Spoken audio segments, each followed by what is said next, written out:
Hello, good morning everyone.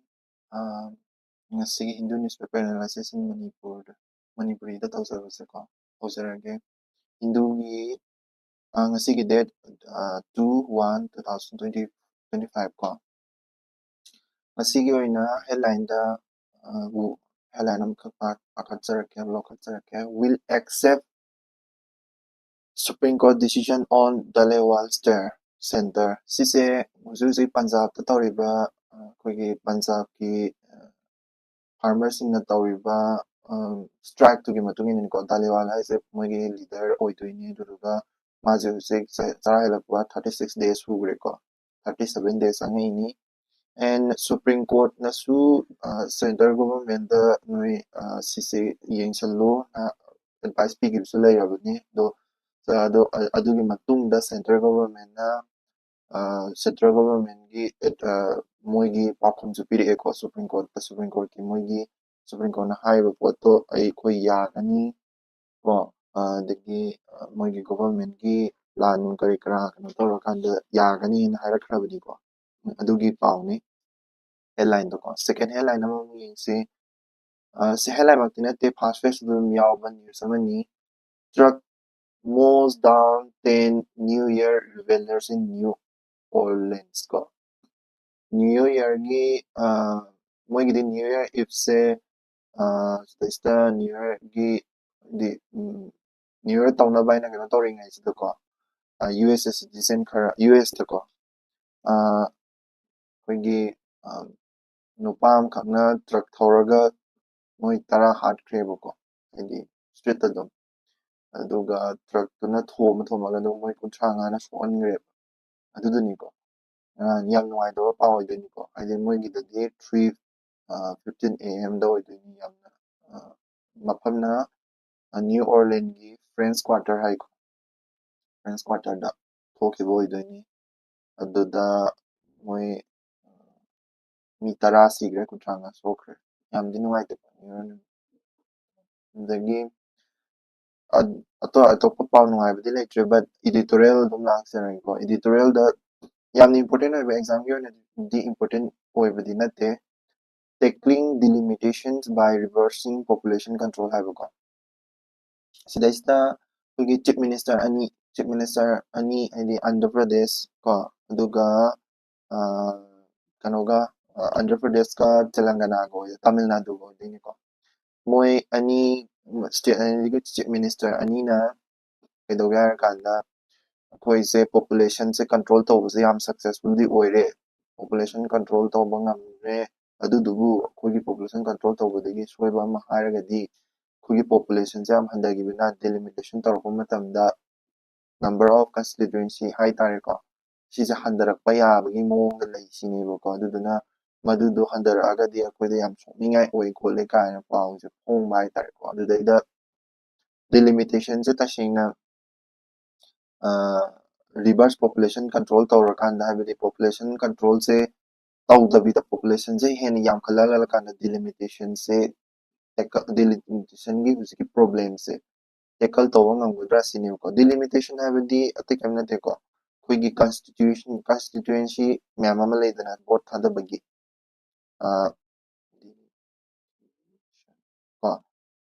constituency myam ama leidana vote thadabagi adugi both hadabagi constituency gi magi border natra boundary se delimitation tawraga leptuine ba do delimitation se delimitation commission na tawiko polity gi oina di delimitation commission se am important oiko aduga moase either president plus ECI ga pullaga to haidi mase semdoini ko delimitation commission se aduga koigi delimitation commission da yaudi je chairman ama yawarani ko adi chief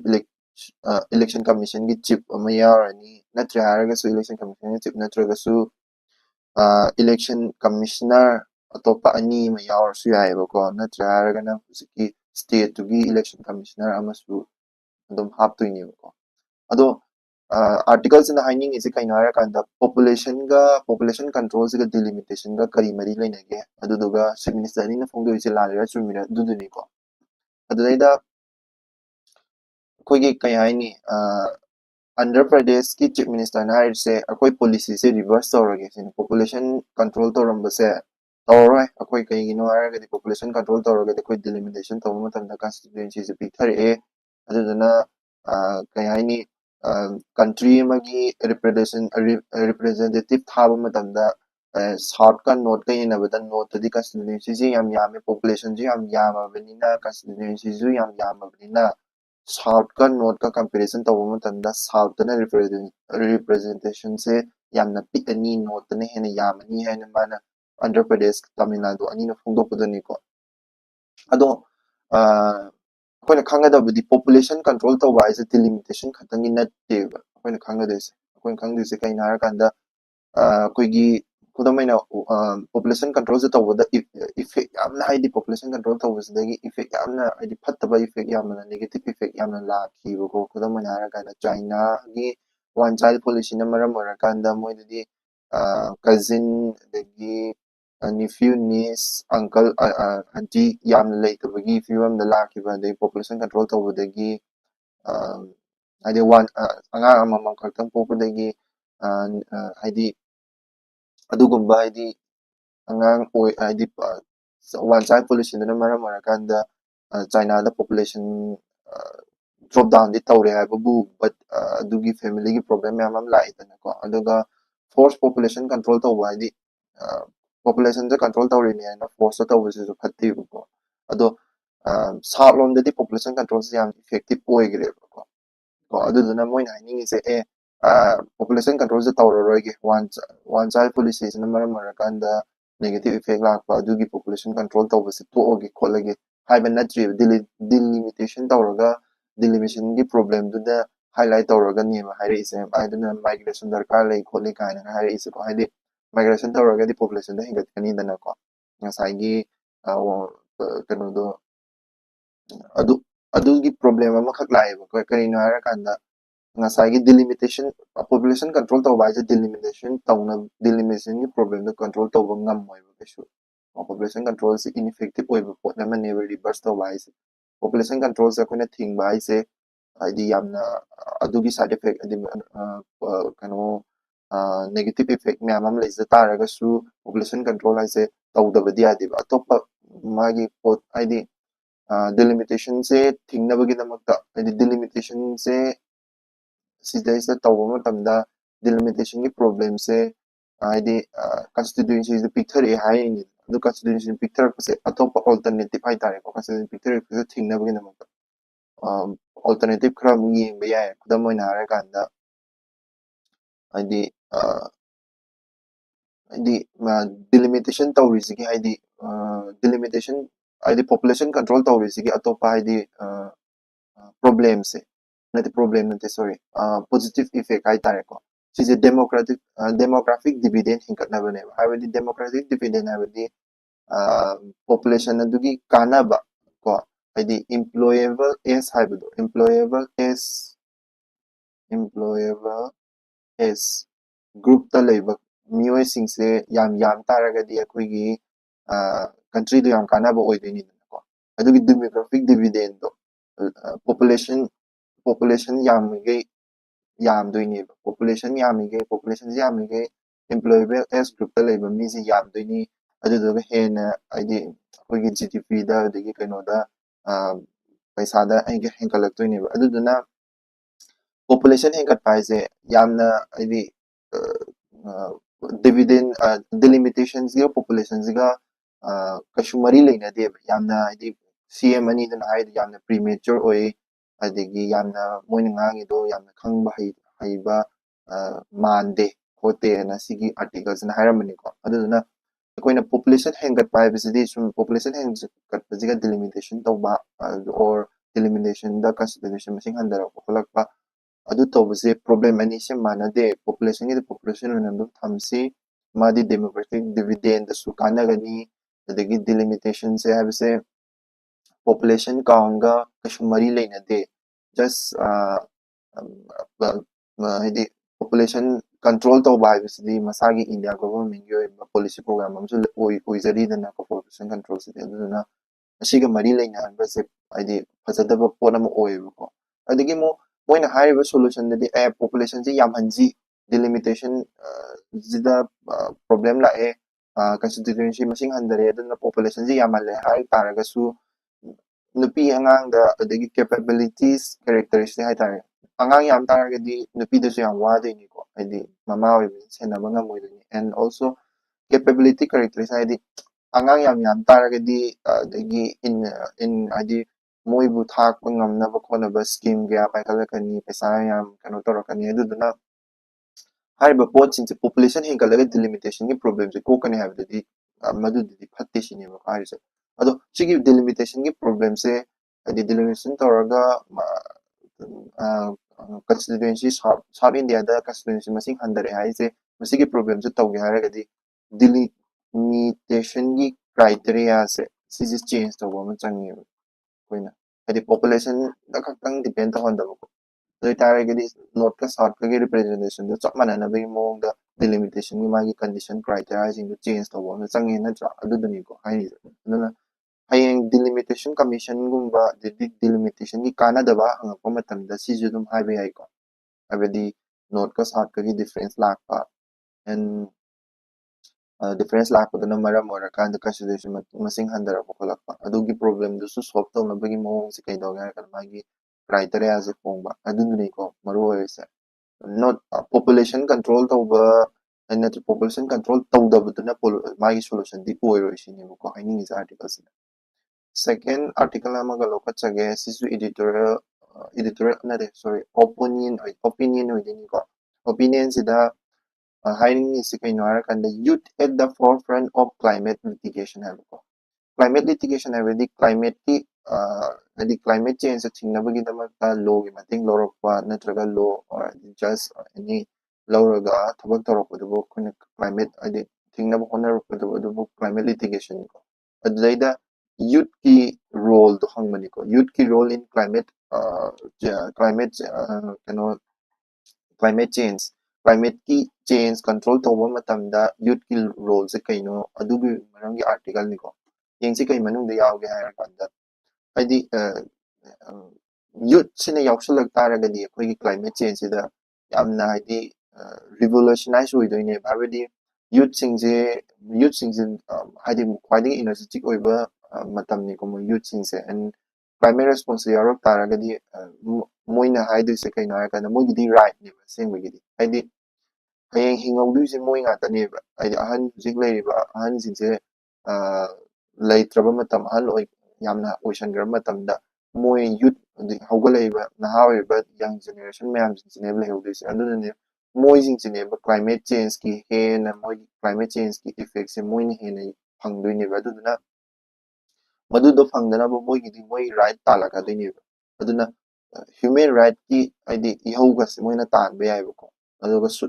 solution ka se moina haidi youth singjina tan ge hai taragadi moigi right and also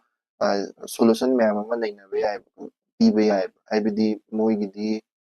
lyric shu haidi no tamakadu khotkadu ngatani ko sidesta mana example kara pirame kanogeda haidi USA da Hale versus State of Montana Laro same versus His Majesty the King Canada ko international example kara su pirame akoi Manipur da su Manipur gi su lei ko le sripriya kangu jam do adu su lei adu sina ID mama ID climate litigation ID climate litigation tawba matamda youth mama tholop example mama leiko youth climate litigation sida akoi India gi oina amakak mana palamme hadi ridima pande na ko ridima pande haise kugi national green tribunal da mazim sahi ma pandangari ko mana petition ama pibani ko petition se piri se kai gina haragadi climate hujik se climate change lerise masigi tabak se thuhanbiba climate action se thuhanbiu hena akanba tabak sanction biu ID thab petition ni ko supreme court na ha bada yaram de dubu yare aduga magi kano se appeal se pending de lady ko adudo mai aduga mai di example se adugumba magumbu tholok taragadi haidi atai atopa mi sing su tholak na bagi pamba yamdi oidoni na tra global da haidi ꯑꯉꯥꯡꯅꯒꯨꯝꯕ ꯊꯣꯛꯂꯛ ꯇꯥꯔꯒꯗꯤ global impact ꯌꯥꯝ ꯂꯩꯗꯣꯏꯅꯦꯕ global impact yam leidoini and henasu id generation mayam ama id generation hojik leiba generation hogalaiba generation mayam jigi equality ju leitene id inter generational equity ju leitoini ko youth ki leadership se hengatini id leader form tawda su sigumjina phajaba id afaba platform mo oidini ko adagi inspire su tawdoini mayam da sigumba climate change ki maram da khangan ba hena awareness piba su oidoini ko aduna youth lead climate litigation se no ba hujik hogalaiba pona mo oidoini ko se hogalaiba yawa mo oidoini second the text and context the race for fighter the IAF's dilemma havni ko so there is the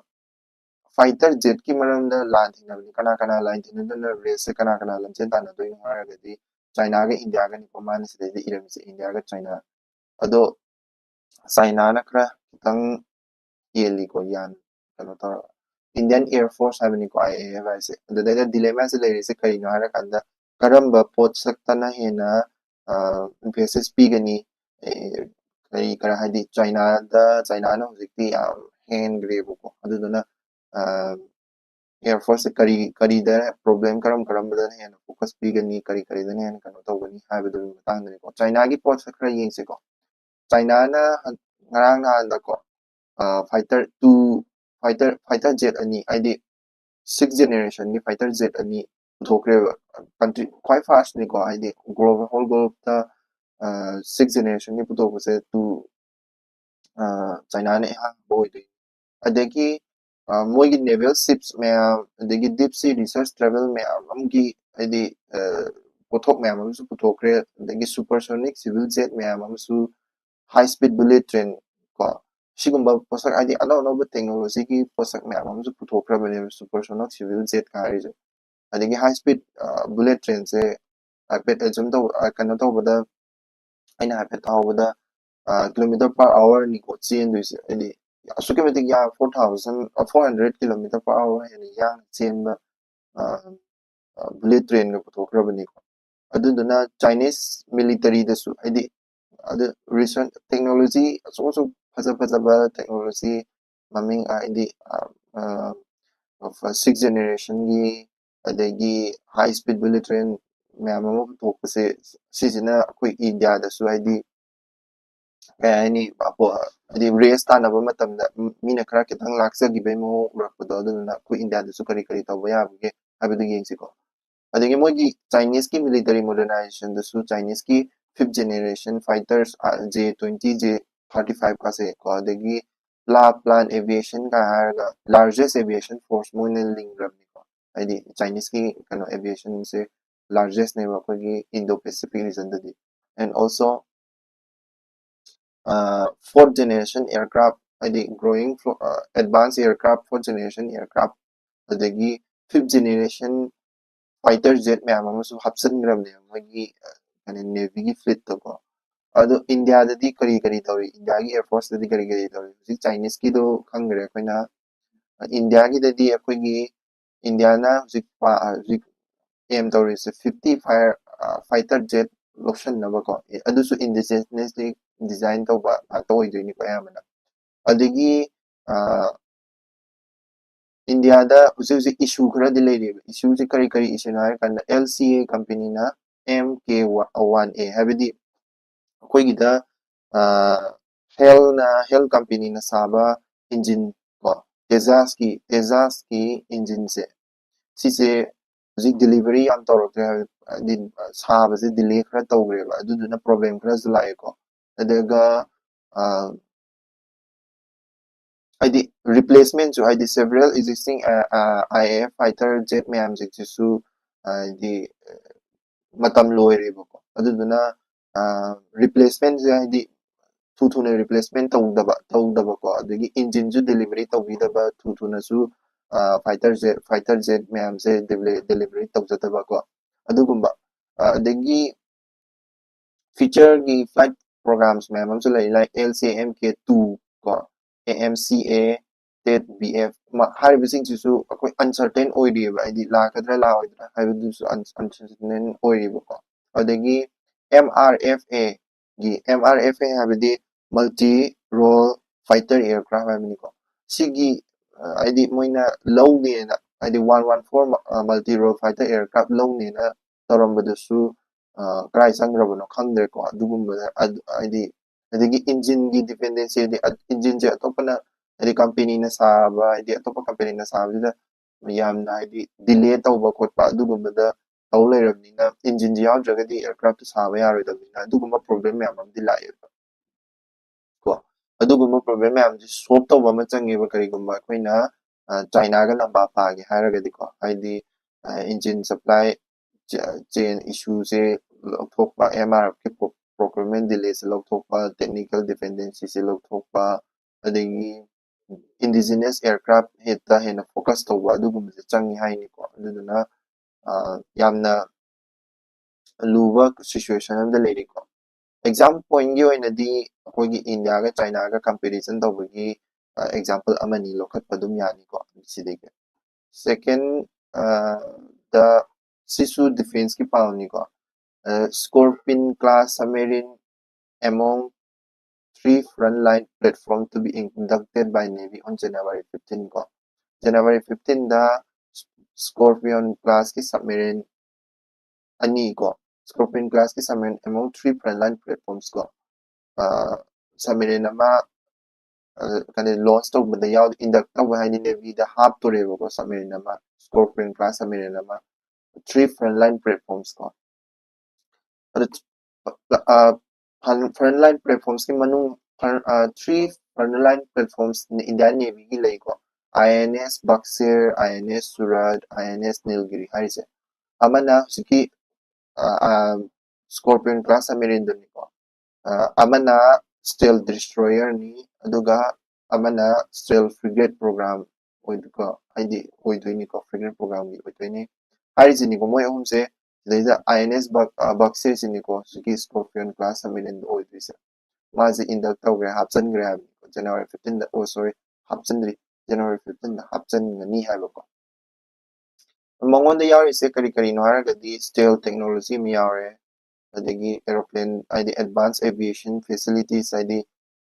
paibagi khotpagi aircraft ki kari garagi yawre training id testing ju am tawre id testing tawdana id mai chakpagi test tawre adagi bomb gi test kari kara loi tawrabadi ko adagi promote adi crew members in the su ski hariba kano officer natraga naval officer sing aduda laigadabdusu adi nupi ju dum laiba yani gender promoting gender inclusion maming se kadang khangba yani ko adi siki kano INS Buxir INS Surad INS Nilgiri INS Buxir sin ko Scorpion class submarine ito ko and khara important oiba paw haide current affairs ta khara important oiba paw se center state role in 54,800 to monitor online content report ko sigi report sina hai se kaina kana cyber volunteer framework ama 2020 da launch tawgibedo kanogi Indian Cyber Crime Coordinating Center I4C na aduduna cyber crime ki volunteer haidi 54,800 hena volunteers loction grebo ko ado loction leba pot se kana haidi ministry se karam makha da leiduna da Union Ministry of Home Affairs makha leiduni ko volunteers ni na tawriba thabak sing se kaya reporting unlawful contents promoting cyber hygiene awareness cyber expert ko adugumani volunteers yame ko moi loction lise do example ngi hoinadi sigi Indian Cyber Crime Coordinating Center na link leba cyber volunteer framework ko sigi mathau se kaino or ma se karino hangba ko ado unlawful content ase kaino haipetang yeng hose ko unlawful content akoina content thagakpa matamda kari gumba adi law na yadaba content se karam no ha national sovereignty natraga integrity da kairaba habidi koigi India gi unity se thugaina honaragla badu taragadi unlawful content orani ko natraga ꯍꯥꯏꯗꯤ ꯏꯟꯗꯤꯌꯥꯟꯒꯤ defence capability ꯍꯥꯏꯕꯗꯤ ꯏꯟꯗꯤꯌꯥꯒꯤ ꯑꯣꯏꯕ defence ꯂꯩꯔꯤꯕ ꯀꯩꯅꯣꯁꯤꯡꯁꯦ ꯍꯟꯊꯅꯕ ꯍꯥꯏꯗꯤ ꯃꯁꯛ ꯊꯤꯍꯟꯅꯕ ꯋꯥ ꯉꯥꯡꯕꯗꯣꯀꯣ state security state security state ki security officers ma'am leidana ko haidi adugi da su haidi in danger hen ba haidi moidu sohanba ko sohanaba wa ngamba gumba content agatba gumba adugumba tawba ko friendly relation with foreign state haidi content se na khoi gi india gi international relationship ta kahellaba ko public order haidi khoi gi hujik hujik lairiba irang thoanaba yaba macha oiraba haitare ko public sing irang hoanaba yaba macha hadi oiraba adu taragadi public order adudu unlawful content oidini ko sigi hariba content sing se mun khangjalaba kanani ko hadi online da kaigumba kano content gumba share tawga haragadi ado internet freedom foundation IFF nadi yaningdaba phongde sise akhoi india gi oiba kainoni ko advocacy organization amani ko hadi india gi adu man moin di yaning de sigum ze hadi internet ki phongda phongning phongse jono thingi se kai gino hai ba ko kai gum ko ni yawning haragadi cyber crime ge volunteer se da yawning haragadi www.cybercrime.government.in da dum yar sai ko sisu ju si yam kanna phong sari ba topic am oidini ko kanogi news ni SpaceX ko SpaceX first of many as ISRO prepare for Chandrayaan 4 SpaceX se siga SpaceX haina ama lebedo aduduga yetna ba yade ko SpaceX ko SpaceX haizina akoigi Elon Musk ki space program do oidini ko siga mari amta lainade ko SpaceX na ko India gi oidini SpaceX haise asembagidi akoigi kanogida full form da sida haise space docking experiment haibni ko space docking experiment sidagi laktani SpaceX sina hadi se ISRO na ngaran nahan ro male thagat kibada ado sisina tawdise kaino ara kana docking tawnabagi ko docking ide aina so haigrabado hadi satellite ani thagalaga satellite ani do mathakta samjanamani ko ado samjana do se around 20 kilometer mu lapna halakanda 20 kilometer mu separate torakanda mathanda automatically samjana boy ko docking tawba samjana boydini sise akoina space satellite akoigi da aingra haijagibado india gi oiba space station sadoriba and also sigi Chandrayaan 4 haise Chandrayaan 4 mission je tawna matamda akoigi earth gi thalebakta akoigi karigumba pot ama adi thalebakta gi soil gumba se purake haragadi docking gumba se mayam ama tawdoriba maraksida docking gumba dugumba mayam se toraga pot se india dagi kana sorry adi rocket gumba se thagalakanda moon dagi akoina prithivida mungi soil se purake haragadi docking gumba se yam tawniba adudu docking du adi hane experiment horini ba koise hadi haina ba ko aduga Bharatiya Antariksh Station haise akoigi India gi space station duni ko Indian space station sisu sana baina koi plan kan tawri dan ko adugumba sage hai taragadi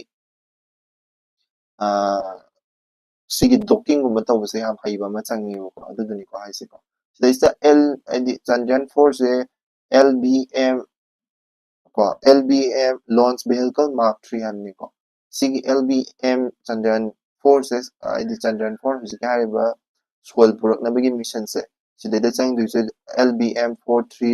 LBM3 rocket ani changni ko aduduni adugumba se docking yam darkar leibo ko adugiduni ko adun ISRO na mai pana thagat krabni adugi tse 7 January adai tawni haibani ko adu successful oiragadi India se asagi haibado 4th suba country oidoini ko docking tawba experiment se haiba ngamba hai sare ko second hujiki hariba docking technology se hujiki aina hase haijagibdo docking technology se kai da darkar leiga haragadi module launch tawba sample hujiki Chandrayaan 4 gidu ko edi soil sample purakna bokona bada space station construction ko adagi sustained space presence ko adugumba da kanani ado si exam gi oina di docking je kai da kanani ko ni id adugumba da happen adum palakpe or spedex ki maram da kari kari kanaba khara eu ko lu ka hanga adadi ko aduduga hꯧzik 2025 handak sei sidadi yamna haidi ain mama so haizagi bido yamna launch tawgada haidi mi gi haidi gaganyaan gi dasu gaganyaan mi thagatpagi mission do adu gi su handak sei sidadi kumang khara yam soksala ne ba ko khara yamna and handak thagat tuise GSLB ko PSLB ahum GSLB mari adigi SSLB mission ama leiri ko handak thagat tuise yam mission yam leiri aduga atopa pao ama environment ga related oiba pao ni ko excessive nitrate found in a groundwater in 440 district ko sise akoi di groundwater sigapa matanda koigi groundwater se koigi sigi northern states sing da hai tare ko like Rajasthan gumba the Uttar Pradesh gumba da di groundwater se sukimatik season ni ko adu groundwater se season na ba matam sida koigi nitrate ki chang yam yaw taragadi ko haksang sokningai oi nitrate like sida za hai 45 milligram ko 45 milligram per liter dagi hen taragadi koi haksang na sokningai oi ko aduduni mana hainingse aduna nitrate se hen taragadi koigi problem yam thoi ko kudam oina harakanda nitrate se yam hen taragadi cancer su cause to holi aduga laina amsu lai haidi methemoglobinemia ko sise asemedi blue baby syndrome duni ko blue baby syndrome sise sigi laina se koina koigi ida koigi kano se am yarok traba oxygen se am yarok traba adoi taragadi sigi methemoglobinemia haise na duni blue baby syndrome se ko si kasi na we adagi yam swali se nitrate ne yam swali se koigi angang gumba pregnant woman gumba ko pregnant oiba nupi gumba adugumda yam swali ko ado hariba potse kanana report se kanana pirak puno harakanda central groundwater board na pirak puni ko aduduga adi 56 of Indian district hai tare ko se nitrate level se exit tawe ba dum adi safe level de gi dum hele ko aduduna nitrate problem ama adum oire ko adagi groundwater sample lokot pa matamda 26% zi 2017 gi 26% di skin nitrate excessive nitrate hele rami ko ya atopa contaminant khara so dum phangi like fluoride kumba uranium kumba dum phangi ko fluoride kumba se yam haksang da di amna kano ne neuro di haksang gi ko kumba da so yam one bani ko uranium de ko na khangi radioactive ne de also cancer causing is in mo de ko aduduna koigi yamna groundwater se excessively yamna and use to busu kana de ko groundwater se yamna excessively use to taragadi ma se rejuvenate tawbada matam changani and rejuvenate tawbada matam chang taragadi ngasai gi sigi adi ising du yamna lei la taragadi ngasai gi nitrate or toxic materials in se hen more concentrate or ani ising jam season tu ki taragadi nitrate kumba fluoride kumba uranium kumba se hen yawshala ani bu aduduna concentration do mo do hentala ina ising du season na yara poisonous or ani ba ado akogi India gi oina groundwater gi extraction rate se yeng se 60% ko 2019 dagi di remain relatively stable oi ko overall groundwater extraction rate se 2009 dagi 2009 da chingthok ke bidu yeng na ragadi ado 73% se sin shape zone oi dine ba do ko 73% bokti chingthok pe ba du matung makha ta ba de koina chingthokpa yararoi aduna akhoi huzik safe zone da leiri ko 60% sidagi hena chingthokki taragadi adum koi adum sigi nitrate uranium kari kara su poisoning si tawba dum yare ko mamang du thokre ko tawba like incident khara da Rajasthan da yam thoi ko sise dagi UP daga UPꯗꯒ 13 cows ko nitrate na maram oiraga sigiba su ami mamang 2023 daga thengnagramni ko pauda adunani ko I ningi se ado sigi value sim se khangawro ko I safe zone se 73% safe zone I kanogi groundwater gi singthokpani chang se ko last news oina ko latest this plus report reveals a decline of overall 1 crore student in 2023-24. UDIS habidi Ministry of Education ki Unified District Information System for Education Plus ko. Harisina koigi angang enroll to by the school da angang enroll to basigi masing thi ko. 2012-13 adegi even 2019-20 do ko. 2019-20 da 26.45 leram base year se kona 2018-19 lowi ko. The 26.2 crore ba matam se the base year oi adugi yengnaba matamda base year gi yengnaba matamda ko adi more than 1 crore hena ko more than 1 crore hena handare ko base year 2018-19 da ming jalamba chatra dugi masing degi andak chaliba masing se yam handare sini ko school education to se ani nupi ga nupa ga yengnaba matamda su nupa na yam heli ko handaba gi chance nupi ga yengnaba adu taragadi school ming chalakpa sa handare be maram se adum tidokpada haidi kanani ko report gi matung inadi handare hairi ko base year se khangjan lawro 2018-19 da base year oi ko 26.02 crore oi du ko aduga hantakna 24.8 crore oi du ko enroll tawse sport ki news ta santos trophy do adi santos trophy 78 suba santos trophy do loigre west bengal na kagre ko kerala mai tibe piraga adu 1-0 da aduga Kerala sina semi-final da koi Manipuri mai tiba pirammi ko Manipuri 5-2 raga na mo 5-1 5-2 ka and sida lore like kana paminasi thank you so much have a wonderful day